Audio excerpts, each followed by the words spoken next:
قدرمنو لیدونکو او د ریاضي سم خپرونې ګرانو زده کوونکو سلام.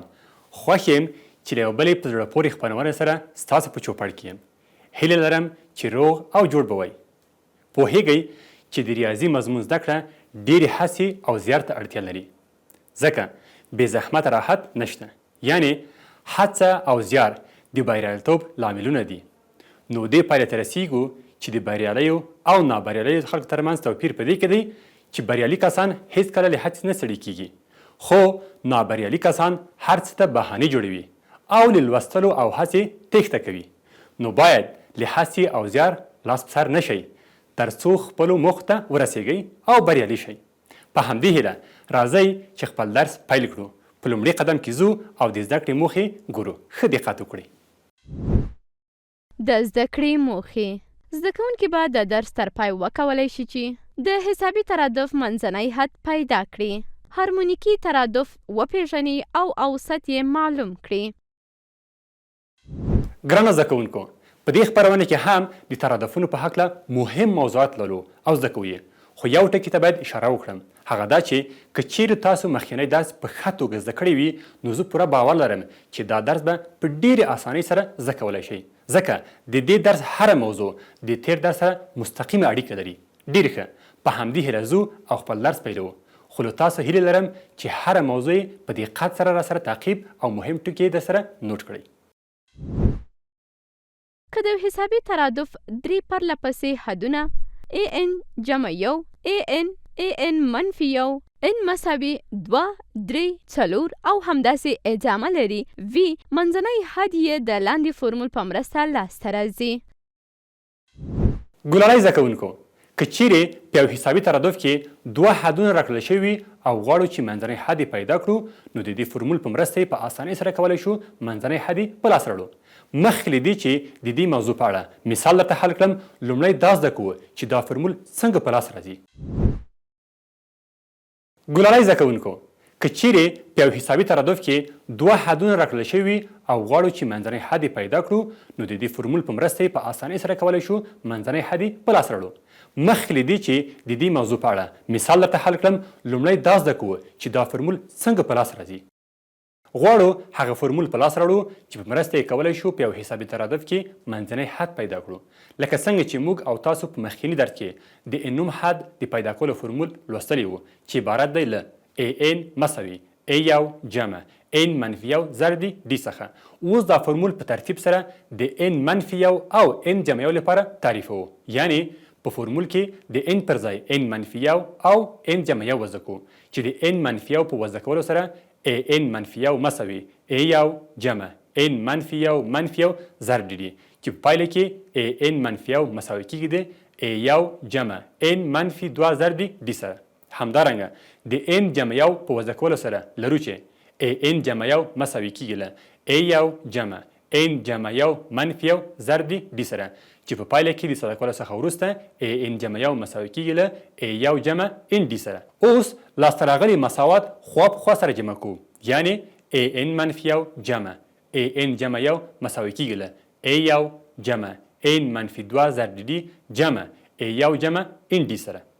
په لومړي قوس کې ډي د قوس دننه ضربو او دویم قوس په خپل حالت لیکو چې د مساوي کیږي له یو جمع ان دی منفي 2 دی جمع یو جمع ان دی سره.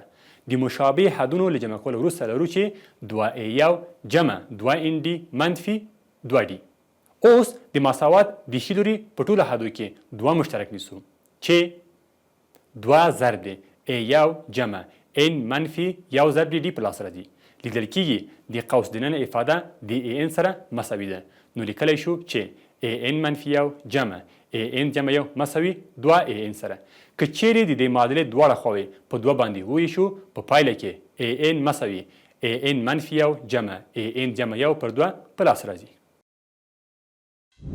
ګلالۍ زده کوونکو، هیله ده چې د فورمول په ثبوت به ښه پوه شوي یاست.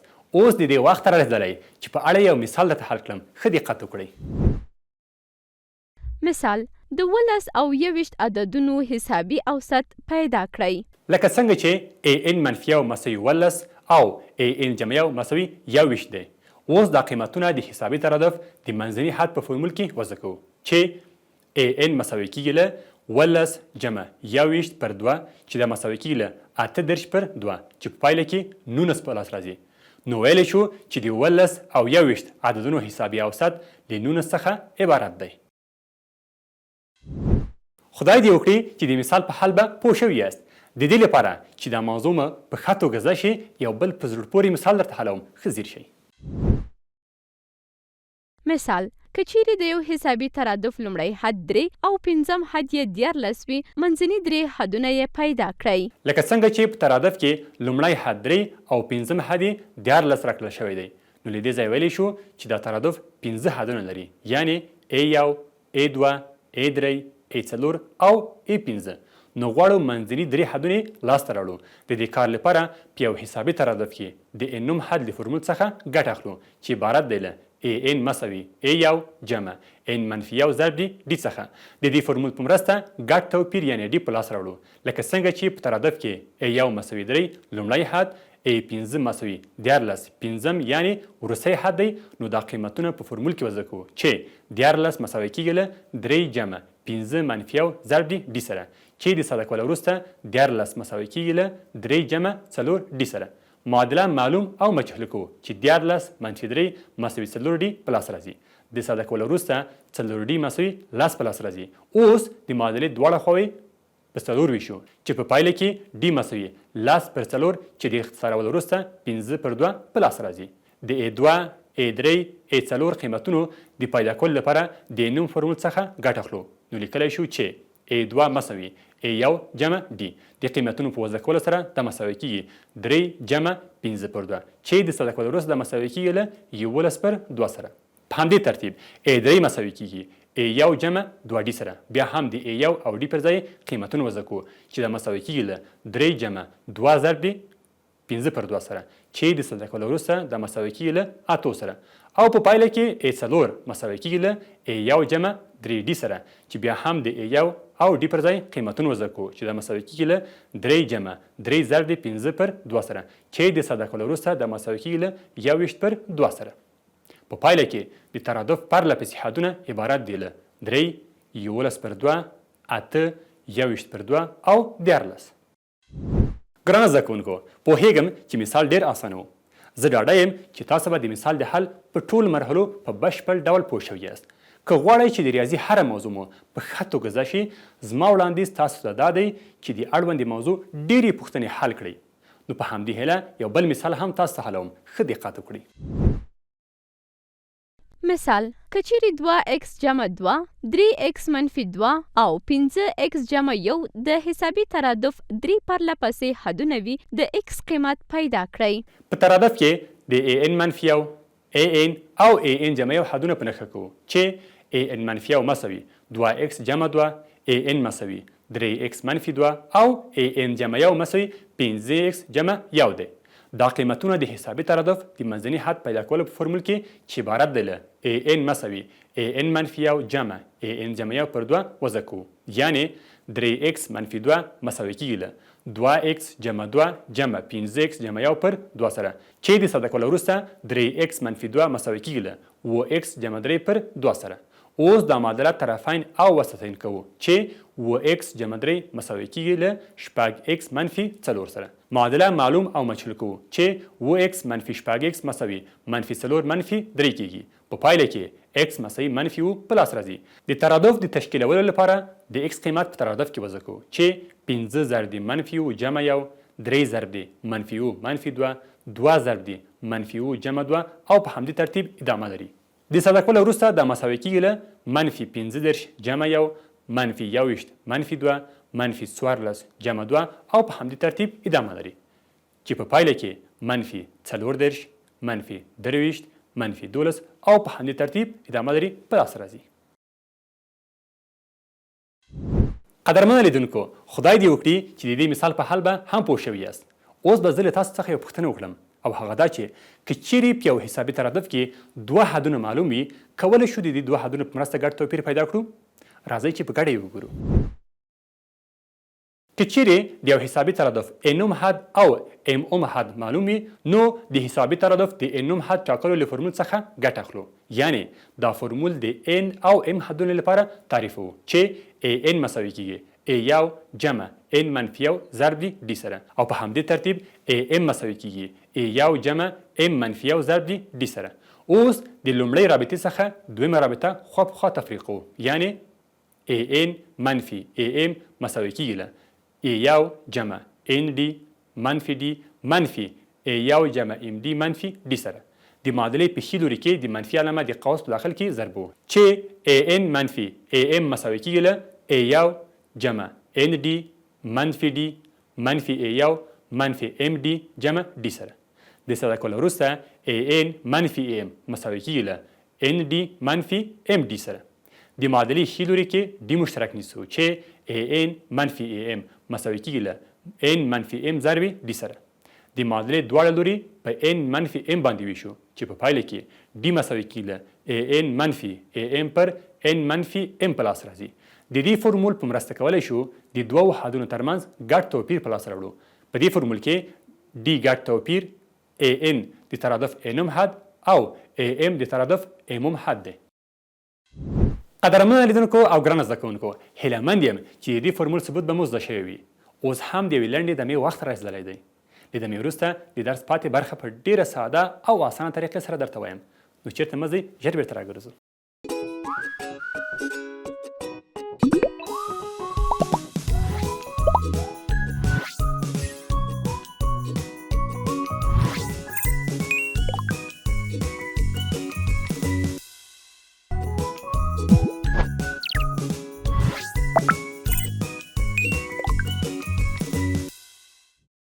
د خپرونې دوام ته په خیر راغلی.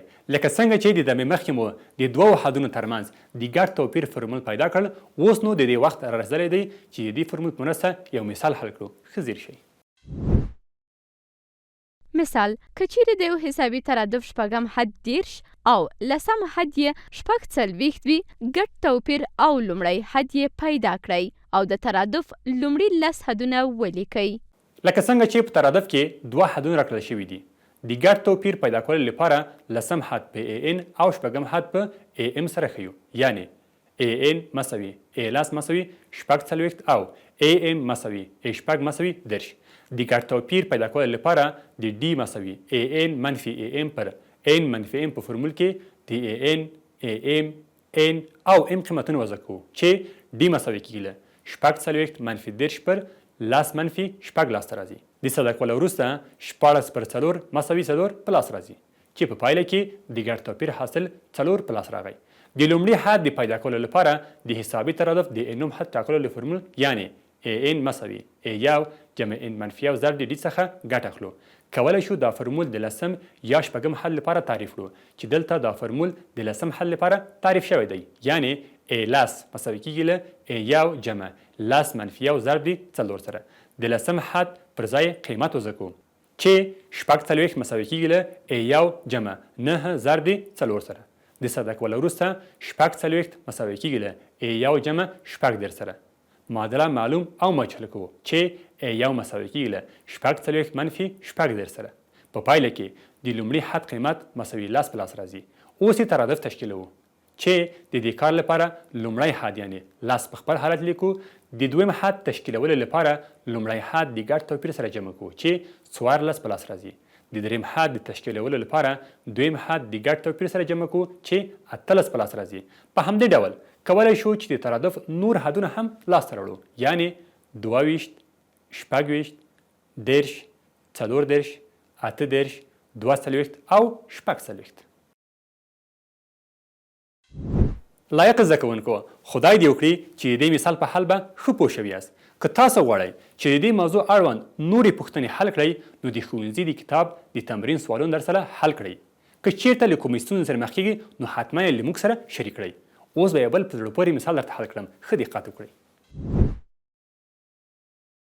مثال: که چیرې په یو ترادف کې ای یو مساوي منفي یو پر 2 او ای لس مساوي 4 پر 2 وي، د ډي قیمت په لاس راوړئ.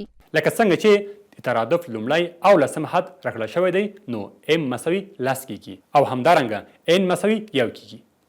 دا قیمتونه د ګډ توپیر په فورمول کې چې له ډي مساوي ا ان منفي ا ام پر ان منفي ام څخه عبارت دی وضع کوو. یعنی منفي 1 پر 2 منفي 4 پر 2 پر 1 منفي 10 راځي. د کسر په صورت کې دوه مشترک مخرج نیسو او په مخرج کې د جمع عملیه سرته رسوو چې له منفي 1 منفي 4 پر 2 پر منفي 9 سره مساوي کیږي. له څه کولو وروسته منفي 15 پر 2 پر منفي 9 په لاس راځي.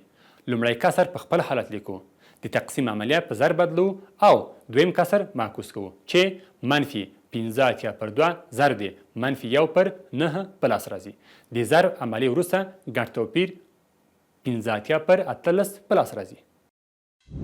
قدرمنو لیدونکو او د ریاضي خپرونې لایق زده کوونکو، خدای دې وکړي کومې موضوعګانې مو چې ولوستلې په ښه توګه به مو زده شوي وي. اوس به نوې موضوع ولولو چې عبارت دی له هارمونیکي ترادف څخه. نزوع او تعریف یې په ګډه ګورو. هارمونیکي ترادف د حسابي ترادف معکوس ته هارمونیکي ترادف ویل کیږي.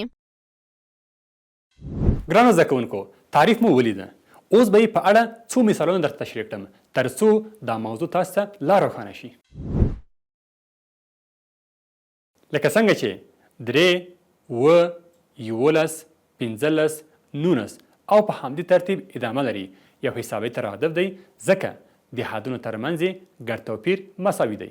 نو د دې ترادف حدونه معکوس کوو چې مساوي کیږي له 1 پر 3 1 پر 9 1 پر 11 1 پر 15 1 پر 19 او په همدې ترتیب ادامه لري چې دا ترادف یو هارمونیکي ترادف ښیي. همدارنګه د 15 10 15 20 25 او په همدې ترتیب ادامه لري د 5 د مضروبونو ترادف هم یو حسابي ترادف دی ځکه چې د حدونو ترمنځ ګډ توپیر مساوي دی. دا چې نوموړی ترادف یو حسابي ترادف دی نو د دې ترادف معکوس یعنی 1 پر 15 1 پر 10 1 پر 15 1 پر 20 1 پر 25 او په همدې ترتیب ادامه لري یو هارمونیکي ترادف دی. لایق زده کوونکو، د دې لپاره چې په موضوع پوره حاکم شئ یو بل مثال هم درته حلوم. ښه دقت وکړئ. مثال که چیرې په یو حسابي ترادف کې A یو مساوي 1 پر 2 او D مساوي -15 وي اړوند هارمونیکي ترادف یې په لاس راوړئ. دا چې هارمونیکي ترادف غوښتل شوی دی په لومړي قدم کې حسابي ترادف یې په لاس راوړو. لکه څنګه چې لومړی حد او ګډ توپیر راکړل شوي دي د ترادف تشکیلولو لپاره لومړی حد په خپل حالت لیکو. د دویم حد د تشکیلولو لپاره لومړی حد د ګډ توپیر سره جمع کو. د دریم حد د تشکیلولو لپاره لومړی حد د ګډ توپیر د 2 چنده سره جمع کو. همدارنګه د څلورم حد د تشکیلولو لپاره د لومړي حد سره د ګډ توپیر 3 چنده جمع کو. د نورو حدونو د تشکیلولو لپاره ورته کړنه سرته رسوو. اوس د لومړي حد او ګډ توپیر پر ځای راکړل شوي قیمتونه وضع کوو. یعنی 1 پر 2 -15 1 پر 2 جمع 2 ضرب د -15 1 پر 2 جمع 3 ضرب د -15 او په همدې ترتیب ادامه لري چې په پایله کې د 1 پر 2 -9 پر 2 -19 پر 2 -29 پر 2 او په همدې ترتیب ادامه لري حسابي ترادف لاسته راځي. د هارمونیکي ترادف لاسته راوړلو لپاره دا ترادف معکوس کوو چې د 2 -2 پر 9 -2 پر 19 -2 پر 29 او په همدې ترتیب ادامه لري هارمونیکي ترادف په لاس راځي. درنو لیدونکو، اوس مو چې هارمونیکي ترادف زده کړل او پرې پوه شو نو د دې وخت را رسېدلی چې د هارمونیکي ترادف په اوسط هم پوه شو او زده یې کړو. نزوع او دا موضوع هم په ګډه ګورو. ښه ځیر شئ. غواړو د هارمونیکي اوسط فرمول په لاس راوړو. د دې کار لپاره د AN جمع 1 AN AN منفي 1 حسابي ترادف په داسې حال کې چې N مساوي 2 3 4 او په همدې ترتیب ادامه لري قیمتونه اخلي په پام کې نیسو. پوهیږو چې د حسابي ترادف منځنی حد د AN مساوي AN منفي 1 جمع AN جمع 1 پر 2 فرمول په مرسته لاسته راځي. دا چې د حسابي ترادف معکوس هارمونیکي ترادف دی نو دا رابطه معکوس کوو. یعنی 1 پر AN منفي 1 1 پر AN او 1 پر AN جمع 1 سره چې له دې ځایه 1 پر AN مساوي کیږي له 1 پر AN منفي 1 جمع 1 پر AN جمع 1 پر 2 سره. د دې کسر په صورت کې د کسرونو د جمع کولو لپاره ان جمع یو ضرب دی ان منفي یو مشترک مخرج نیسو چې یو پر ان مساوي کیږي له ان جمع یو جمع ان منفي یو پر ان جمع یو ضرب دی ان منفي یو پر 2 سره. کولی شو دا کسر په بله بڼه هم ولیکو چې د مساوي کیږي له ان جمع یو جمع ان منفي یو پر ان جمع یو ضرب دی ان منفي یو ضرب دی یو پر 2 سره. 2 د کسر په مخرج کې ضرب وو چې د مساوي کیږي له ان جمع یو جمع ان منفي یو پر 2 ان جمع یو ضرب دی ان منفي یو سره. اوس دا رابطه معکوس کوو چې په پایله کې ان مساوي کیږي له 2 ضرب دی ان منفي یو ضرب دی ان جمع یو پر ان منفي یو جمع ان جمع یو لاسته راځي. د دې رابطې په مرسته کولی شو چې هارمونیکي اوسط محاسبه کړو. قدرمنو لیدونکو او ګرانو زده کوونکو، زه پوره باور لرم چې د فورمول ثبوت مو زده شوی دی، ځکه چې ثبوت ډېر اسانه و. اوس به یې په اړه یو مثال درته حل کړم تر څو په دې موضوع لا ښه پوه شئ. مثال د 14 او 24 عددونو هارمونیکي اوسط پیدا کړئ. غواړو چې د 14 او 24 عددونو هارمونیکي اوسط پیدا کړو. د دې کار لپاره ان منفي یو مساوي 14 او ان جمع یو مساوي 24 کوو. دا قیمتونه د هارمونیکي اوسط په فرمول یعنی ان مساوي 2 ضرب دی ان منفي یو ضرب دی ان جمع یو پر ان منفي یو جمع ان جمع یو کې وضع کوو چې د مساوي کیږي له 2 ضرب دی 14 ضرب دی 24 پر 14 جمع 24 سره. د صده کولو وروسته دا کسر مساوي کیږي له 288 پر 40 سره چې د دوی د تقسیم حاصل له 19.2 سره مساوي کیږي چې د 14 او 24 عددونو هارمونیکي اوسط څخه عبارت دی. پوهیږو چې د ریاضي زده کړه ډیر تمرین ته اړتیا لري. په دې معنی که په یو موضوع کې هر څومره ډیر سوالونه حل او تمرین کړو په هماغه اندازه پر موضوع برلاسي کیږو. نو په همدې موخه ځو او یو بل مثال هم په ګډه حلوو. مثال که چیرې په یو هارمونیکي ترادف کې ان مساوي 10 او ان منفي یو مساوي 12 وي ان جمع یو لاسته راوړئ. راکړل شوي قیمتونه د هارمونیکي اوسط په فرمول کې وضع کوو چې 10 مساوي کیږي له 2 ضرب دی 12 ضرب دی ان جمع یو پر 12 جمع ان جمع یو سره. دا مساوات طرفین او وسطین کوو چې 24 ان جمع یو مساوي کیږي له 10 ضرب دی 12 جمع ان جمع یو سره. د معادلې کیڼ لوري کې 10 د قوس په داخل کې ضرب وو چې 24 ان جمع یو مساوي کیږي له 120 جمع 10 ان جمع یو سره. اوس معلوم یوې خوا او مجهول د معادلې بلې خوا ته لیکو چې 24 ان جمع یو منفي 10 ان جمع یو مساوي کیږي له 120 سره. د صده کولو وروسته 14 ان جمع یو مساوي کیږي له 120 سره. د معادلې دواړه خواوې په 14 باندې ویشو چې په پایله کې د ان جمع یو قیمت 120 پر 14 کیږي چې د اختصارولو وروسته 80 پر 2 په لاس راځي. قدرمنو لیدونکو او ګلالۍ زده کوونکو، کومې پوښتنې مو چې کار کړې ډاډه یم چې تاسې به پرې پوه شوي یئ. تاسو هم کولی شئ د اړوندې موضوع بېلابېلې پوښتنې حل او تمرین کړئ. د خپرونې د پای شیبو ته را رسېدلي یو، خو مخکې له دې چې خدای پاماني وکړو راځئ هغو موضوعانو ته یوه لنډه کتنه وکړو چې په دې درس کې مو ولوستلې. د زده کړې پایلې زده کوونکو زده کړل چې که د یو حسابي ترادف 3 پرلهپسې حدونه ان منفي یو ان جمع یو وي منځنی حد یې د لاندې فورمول په مرسته لاسته راځي. که چیرې د یو حسابي ترادف 2 حدونه راکړل شوي وي ګډ توپیر یې د لاندې فورمول په مرسته لاسته راځي. د حسابي ترادف معکوس ته هارمونیکي ترادف ویل کیږي. د هارمونیکي اوسط فورمول عبارت دی له قدرمنو لیدونکو، دا اوس زموږ درس چې تاسو ته مو وړاندې کړ. تر بیا چې د یو نوي درس سره ستاسو په درانه خدمت کې حاضرېږم په لوی او بخښونکي خدای مو سپارم. ښې چارې.